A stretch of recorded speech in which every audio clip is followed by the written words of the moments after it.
Thank you, Mr. Chairman. Ladies and gentlemen, Dave Burns, County of Wayne, City of Richmond. I have a lot of concern about your issues today. Started researching Pilot about 5 years ago and learned about one nonprofit called the Lincoln Institute. They kind of keep a running tally of what's going on with nonprofits and cities in need of more revenue. And to answer a question that was posed earlier, I know that there are places in the state of Indiana where revenue is hurting and other places where tax fairness is the issue. I think for the state of Indiana overall, it is both. I'm a firm believer, and I should mention that I am independent. I've done my research with the local officials, and I think I'll deliver a lot of their message today. I also have opinions, and if I repeat anything today, please attribute it to my youth. I may not have heard what was said earlier. I may not have heard a solution, so indulge me on that if you will, please. Pennsylvania has maybe the best that I have seen in the Google vast library of nonprofits. They're very strict. You have to be vetted very carefully to become a nonprofit. In the state of Indiana, without assessing any blame, without contributing any blame, as I research it, it appears that the laws, the state codes, are reasonably lax and loose. And over time, a lot of people have taken advantage of us. We have one particularly large, our largest employer in Wayne County. And I wouldn't say they're taking advantage of us, but they're taking advantage of a code which permits them to do what they do. Before I forget it, as you travel through this, and I hope that it comes to a successful conclusion. Or conclusion. A preemptive marketing strike. I have a really soft place in my heart for houses of worship and the great things that they do, and I think church property should be tax exempt. In the case of Pennsylvania, they extend tax exemptions only to the building on any campus where the good works are done.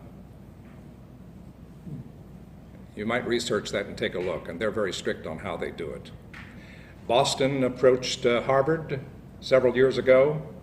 Lincoln Institute uses that as a shining example of what can be done. Obviously, they provide incredible services to Harvard, a vast plot of land or lands in Boston. And they came away with $1 million check, and that was a voluntary payment in lieu of taxes. The perception is, and I'm not the final arbiter of this, but the perception is, because I know that the county, Mr. Paust is one of my commissioners, the county at one time attempted to see if they could extract some taxes from some of these nonprofits, and the nonprofits threatened lawsuit, and that went away. So the perception is and has been that a cooperative attitude is don't go there. They don't want to talk about it. I'm hoping that some kind of a fee, if it's reduced to fees, which I'm a great believer in, if it's reduced to fees, that will provide some negotiating leverage that simply does not exist today. If the state says, you know, you really got to do it, then that'll provide a platform for discussion and dialogue that doesn't exist today. I'm also a believer in may as opposed to shall. In working with Senators Merritt and Rotz and Alan Paul previously, and Representatives Tom Saunders and Dick Ham, I've learned that may is a lot easier than shall. It's also a lot better on our citizens.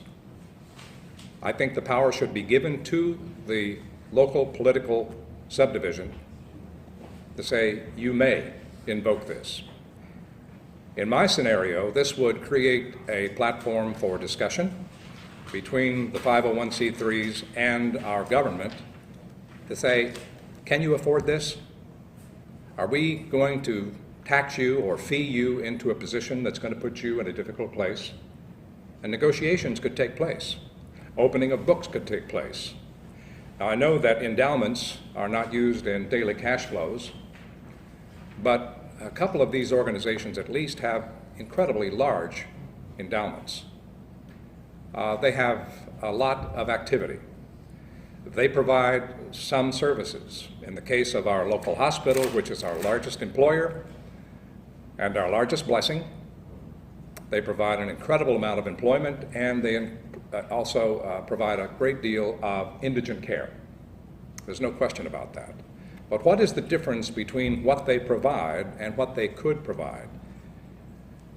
In negotiating with someone like that, could you go to them and say, would you buy us a fire truck?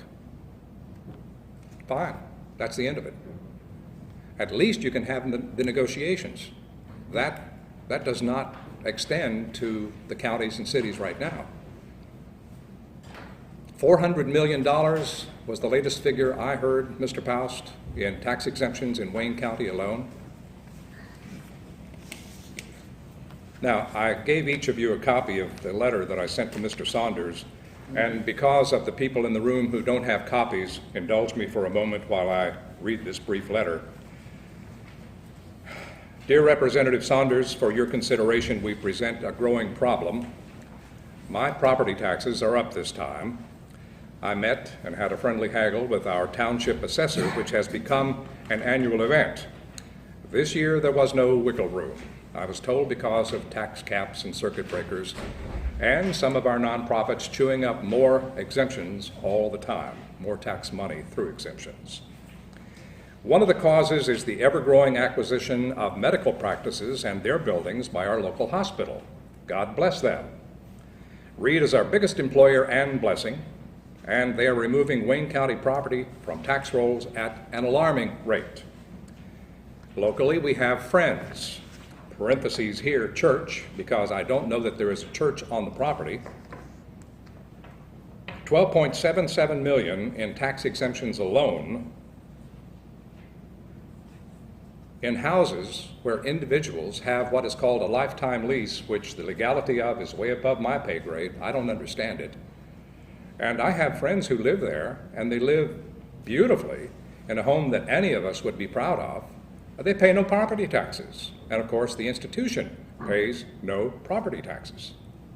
I'm not sure of how that could be exempted. Again, I think it's the loosey-goosey that we have in property tax exemptions, qualifications today in the state of Indiana. Earlham College, locally, $67 million in tax exemptions.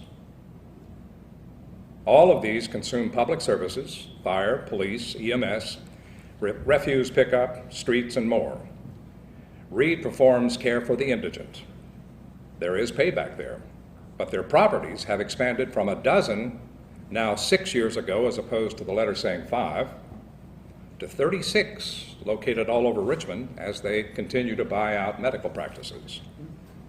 Pages 2 and 3 of the document I gave you and 4 exhibit these exemptions. We believe that a tax, or preferably a fee schedule for all parts of nonprofits are no longer a taboo subject for dialogue.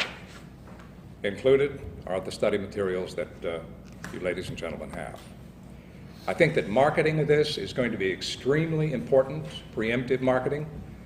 I was privileged to be in middle marketing at a Fortune 200 company, and I think you have to get out front with this, with a positive, preemptive strike. Churches are sacred. That's going to be the number one question about this issue.